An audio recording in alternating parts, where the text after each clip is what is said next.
There are only seven that they generally attribute to this Paul figure. So, yes, we actually have a very long history of using stylometry with the Pauline Epistles, and this is really how we know that some are most likely forgeries. Now, we haven't always done this with computers, we've done more non mathematical styles of stylometry on this. And what we see by looking at the styles, by looking at the word choice, by looking at the themes and all of that, is that some of these texts don't seem to really fit in with what we know about Paul.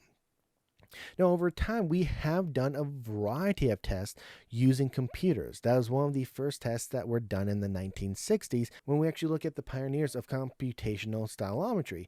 They were actually running the text of Paul. And what we tend to see is that at least four of the texts are definitely Paul. And what we often get is that they are, in fact, seven different letters that are really Pauline. The other ones are, off there. Now, has this really settled the debate? No, because stylometry only gets you so far. And while stylometry does tend to point us in this direction, we have a variety of other debates that are going on. Because when we look at stylometry, this is something that is very important.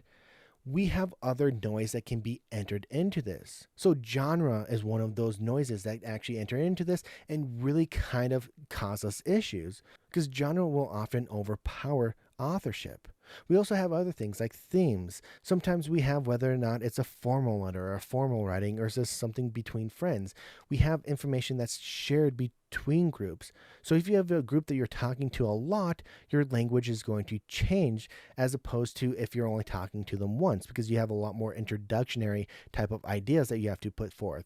So there's a lot of noise that comes into all of this, and it raises a lot of questions about whether or not Paul wrote this or is it something else.